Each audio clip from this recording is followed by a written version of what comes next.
welcome. You're watching News Unlocked, the show that goes beyond the headlines to bring you the real news, the real issues. Today we are focusing on the manner in which the floods have wreaked havoc across Assam, but more specifically on how one of India's most prized wildlife sanctuaries finds itself today in deep danger. Over the next half hour, we'll take you inside the flood-hit Kaziranga National Reserve Forest. This is one of those areas which is eco-sensitive, which gets flooded every year. This is an area where in the last few days, more than 100 animals have died, including 11 rhinos. As I said, it's the overflowing Brahmaputra River that causes this damage every year. Ashutosh Mishra is in Kaziranga. He brings you this ground report from the Kaziranga National Forest. Take a look.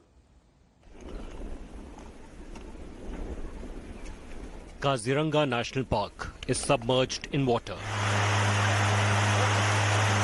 Wildlife in this 430 square kilometer national forest is struggling to survive. The sky remains clouded, threatening further deluge and devastation for this World Heritage Site. 1,300 square kilometers spread, this Kaziranga National Park is totally submerged. However, in last 48 hours, the water level has receded up to 6 feet. But still the nature's fury and devastating images is only all around. And this explains why the wild animals like rhinos, the single-horn rhinos, elephant, tigers, deers, how they were forced to escape from this area to save their life and move right direction towards the Karbi Anglong hills. And that these are the tribal villages which are located right in the Kaziranga National Park premises.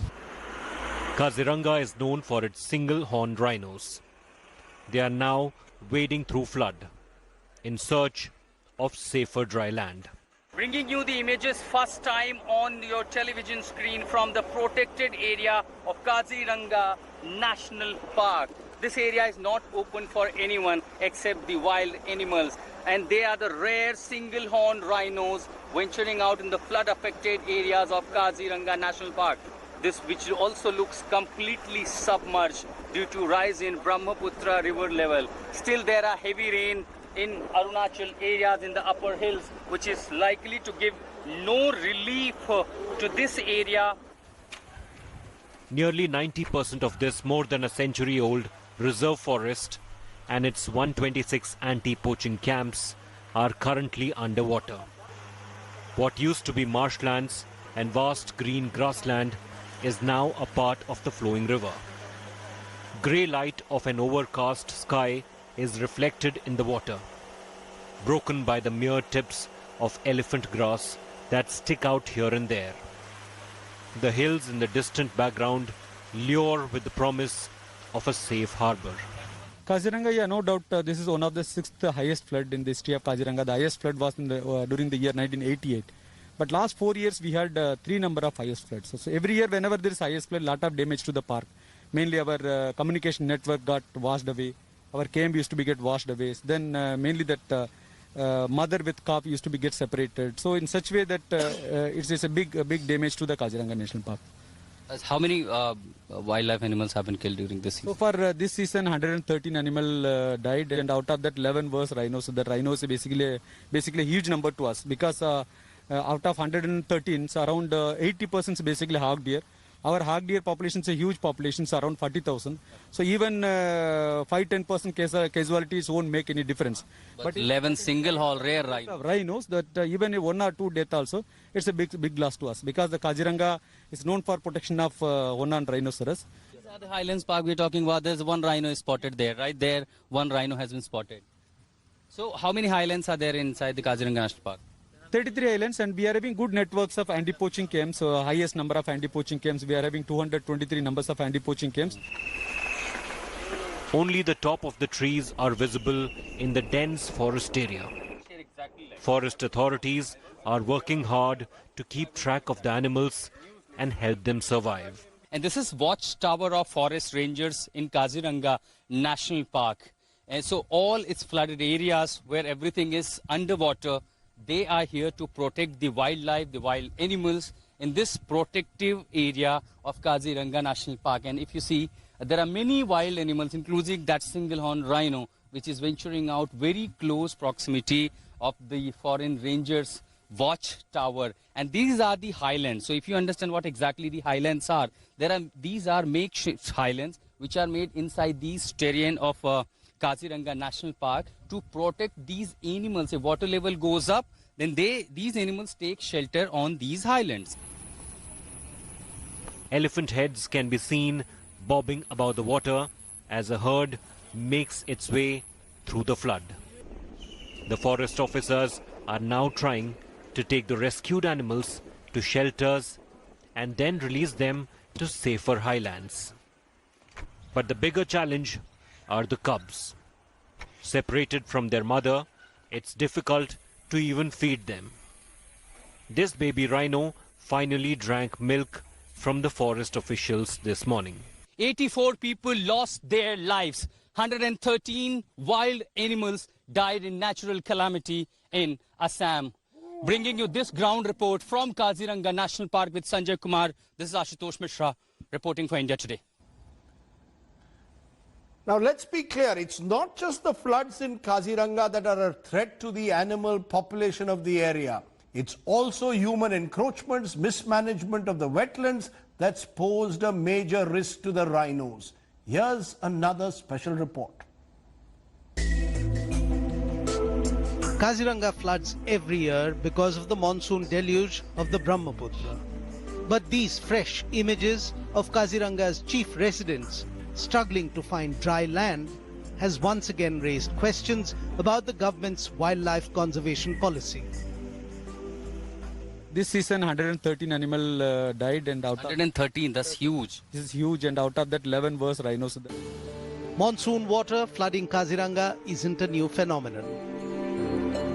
The 880 square kilometer national park has the Brahmaputra river flowing along its northern side and the hills of Karbi Anglong to its south. And although the annual floods put an immense pressure on the survival of animals of Kaziranga, the floodwaters play an ecological role in replenishing the area's crucial wetlands and fauna.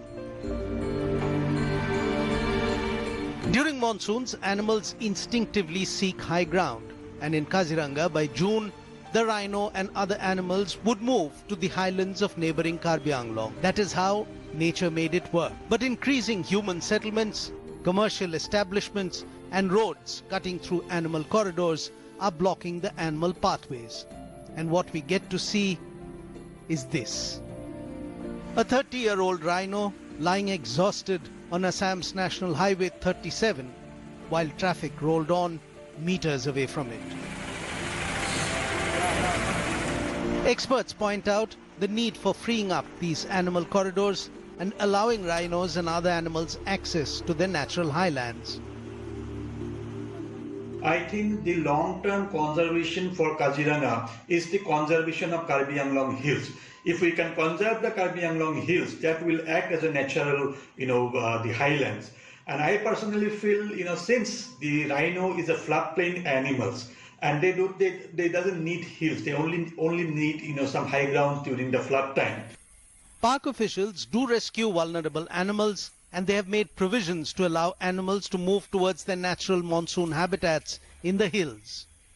तो जानवर तो मैंने बारिश time में मैंने पहाड़ area जाता है, पहाड़ एरिया जाने के लिए 40 किलोमीटर बीच में नेशनल हाईवे वो क्रॉस करना चाहता है, तो उस तरह में मैंने कभी कोई गाड़ी लोग मैंने इंसिडेंट करता है. हम लोग का कॉरिडोर में तो बहुत मैंने मैकेनिज्म कर चुका है, कहाँ गाड़ी मैंने स्पीड लिमिट वायलेट नहीं करना चाहिए बोल के. हम लोग का और भी एक बड़ा प्रोसेस चल रहा है. मैंने 6 जगह में हम लोग मैंने ऑटोमेटिक एनिमल सेंसर लग रहे हैं. कब जानवर मैंने मूवमेंट होगा तो ऑटोमेटिक रोड ट्रैफिक मैंने बंद हो जाएगा. Over the years, Kaziranga National Park has created over 100 artificial highlands inside the park. These help animals take refuge from the annual floods. We have constructed 33 new islands.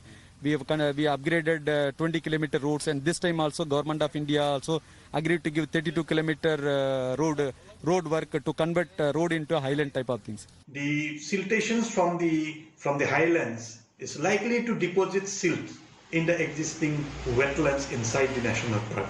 So these are going to change the whole hydrology of Kaziranga National Park, including whether we need more highlands. It needs a scientific base. We should not be hurried. Many say that the best way to help animals is possibly to let nature take its own course, or in this case, allow the rhinos to follow their age-old path to higher ground. So how can Kaziranga, and in particular the one-horned rhino there, be saved? I'm joined by Dr. Bibab Kumar Talukdar, the Asia coordinator of the International Rhino Foundation and chair of Asian Rhino Specialist Group. He joins me from Guwahati. Sanjoy Hazarika is senior academic and journalist who's tracked the Brahmaputra and Assam for decades. I appreciate both of you joining us. Let me come to Dr. Talukdar, because you seem to suggest in that story that perhaps you need this flooding. This is a part of a regenerative system in this unique ecosystem that Kaziranga has. But we've already seen the death of 11 rhinos in the last week. Is there a solution in having more highlands possibly where the rhinos can go when Kaziranga gets flooded out?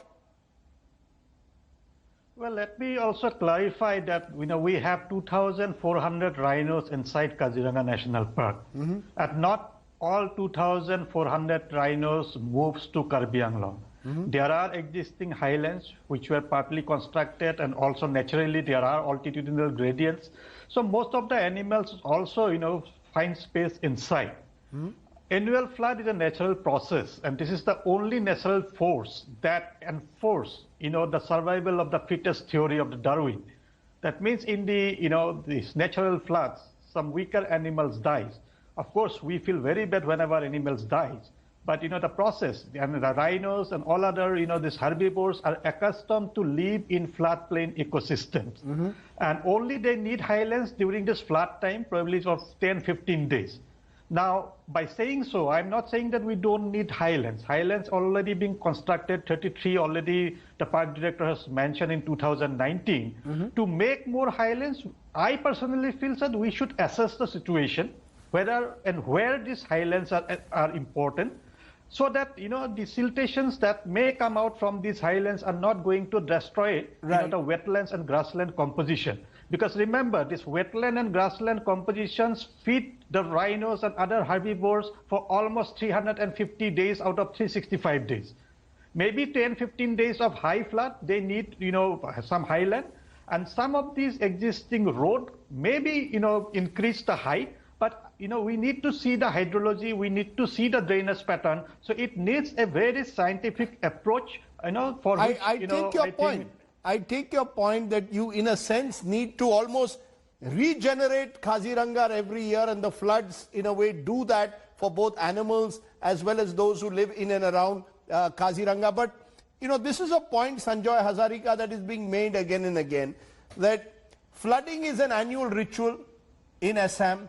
And in a sense, the Brahmaputra is not an ordinary river, it's a riverine system. You've tracked it for years. You've even had boat clinics to reach out to perhaps some of those who are most affected. What's your sense, Sanjoy Hazarika, that whether it's Kaziranga or whether it is the entire riverine system, are there solutions out there to avoid the catastrophe every year? Rajdeep, thanks for asking that question. I don't know if there are solutions, because it's an international river, and it's not just one river. The Brahmaputra is one river, but it actually has 52 rivers falling into it. And at a time like this, it becomes like Jayanta Bangopadhyay, the great hydrologist and river scholar, says that it becomes 5,000 rivers. So it is an entity that deserves our respect. And I think what has happened is that over the past decades, all governments of India, it doesn't matter which party, have looked at the short term, we'll build dams, we'll do this, we'll build embankment. Embankments are what are called panacea, they're not a solution. And in the whole process, local people have not been involved in these conversations. So people often have a sense of what's good for them and what's not. Now, for instance, the park director and Dr. Talukdar both spoke about these islands, or rather platforms, they call animal platforms in Kaziranga National Park. why can't a platform for people? You have 2.6 million people homeless now. They're displaced.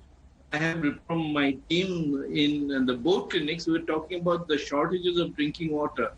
This is a time when there's zero income, so people are also hungry and depend on relief supplies from the government. In addition to that, you don't really have a long-term plan. Everything is ad hoc. What I have understood is that the disaster management plans in the districts do not often involve communities. So I think there are these huge gaps in connection between the people and the government. I think it's very important to involve people in this process. I take your point that you need to sort of bring in people when you are looking for solutions, make it more inclusive, involve local communities. But one of the concerns, Mr. Talukdar, that people have at the moment is the fact that human encroachments in terms of roads that are cutting in right through the park, are they affecting the rhino population, for example? And we are seeing this in other wildlife sanctuaries as well and wildlife parks. Do you believe that human encroachments need to be controlled in places like Kaziranga? You can't have NH37 going right through the park? Well, I think, encroachment itself is illegal when we are talking about encroachment. So wherever there are illegal, settlements, especially looking at the importance of Kaziranga National Park, I think both the government needs to take actions and people also, needs to cooperate for the larger interest of conservation. And we can see, a lot of also, some sort of like stone extraction quarries, from the Karbi Anglong Hills facing Kaziranga was allowed in between. Of course, now, because of Honorable Supreme Court, it has been stopped. So all activities of the hills, Karbi Anglong Hills facing Kaziranga should be stopped. It should be ecologically undisturbed areas so that Kaziranga, Karbi Anglong remains a single entity, because future of Kaziranga depends on the future of Karbi Anglong. So that is very important. And animals keep moving from Kaziranga National Park to Karbi Anglong. Sure. And as the settlements, the traffic movements are increasing, so there lies some sort of precautionary approach. That in a sense, Sanjoy Hazarika, reflects the concern. You pointed out to embankments that are often temporary, that do not provide a solution to flood waters, but just the sheer encroachments taking place, the quarrying that's taking place, all these are very ecologically fragile areas. Is there enough recognition of that these are extremely ecologically fragile areas, and if we continue in this way, sooner or later, one day we will lose some of these very, very precious heritage sites in the country? I agree. I mean, I'm in agreement with Dr. Talukdar, but there is somewhere where I have a difference on the issue, which is that if we are going to say stop a particular occupation, whether it's illegal or whatever, people are doing it. There is a large business behind it, but there are also individuals. You need to find alternative livelihoods that people can have that enable them to take to be involved in a conservation process. Otherwise you're just not dealing with the problem. And I think that and I suggested this 20 years ago when I had helped to write the first Assam State Development Report, in which you basically live intelligently with floods. And that involves building platforms, scientifically designed platforms for human beings, for people, not just animals. If you can do it for animals in Kaziranga, and that's brilliant, you can do it also for people. And it can become a process by which during the dry season, because there is a long dry season, those platforms can be used for other things, whether it's schools, whether it's playgrounds, whether it's handicraft. There's a whole area of dealing with this. It's not just a one size fits all. Okay. And frankly, if I may say, Rajdeep, one of the problems has been that no government of India has recognized the flooding, whether it's in Assam or anywhere else, as a national calamity. Let's forget that, don't we use the word disaster, a national problem. It's a problem that starts in Uttar Pradesh and moves all the way to Assam. it's not just an Assam-centric thing. And I'm speaking not just from an Assamese, but somebody who sees this entire problem, Right. Which is sweeping across the North India, East India, Northeast, the Great Sir, Brahmaputra. I take your point, Mr. Hazarika. Clearly, it also requires greater media focus, and that's what we've attempted to do in the last few days by regularly focusing on issues that are concerning the flooding in Assam, an area long neglected and dismissed at times as an annual ritual. The rhinos need protection, so do human beings in the area. Appreciate both of you joining us, though, here on our special focus. Now remember, as another flood ravages Assam, displacing hundreds of people, killing animals, damaging property worth crores, the question is, why does the Brahmaputra spill over with such alarming frequency? Is the river simply untamable? Take a look. Brahmaputra, one of the largest and mightiest rivers in the world.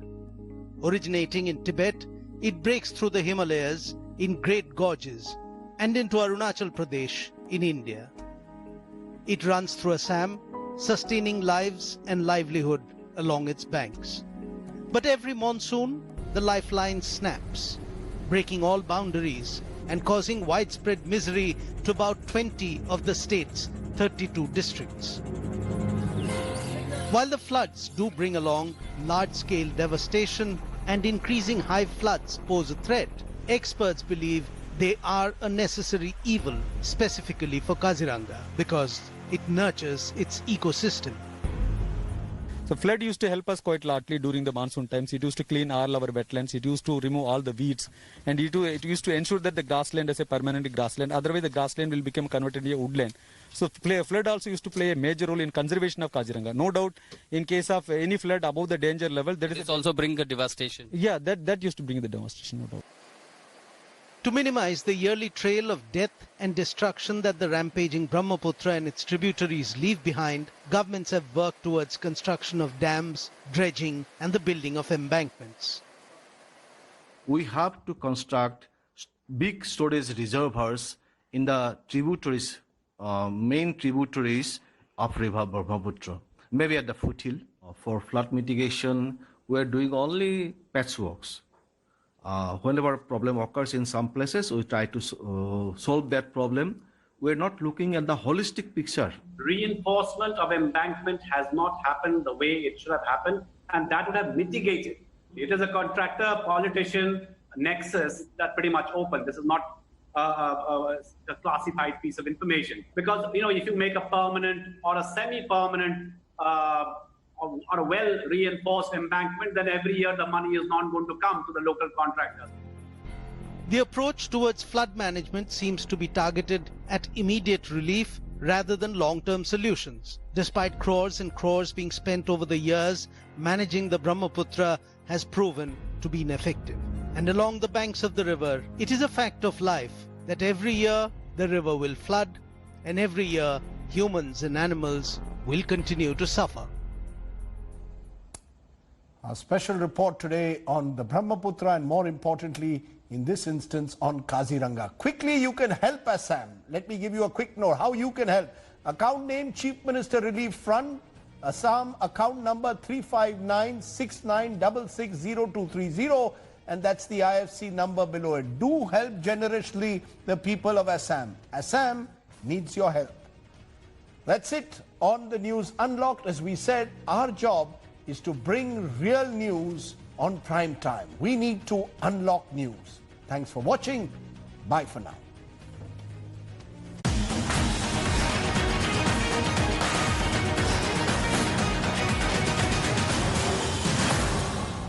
Hi everyone, Preeti Chaudhary here. Hope you like this video. For latest news and analysis, like and subscribe to the India Today YouTube channel. And don't forget to press the bell icon to stay updated. Thank you for watching.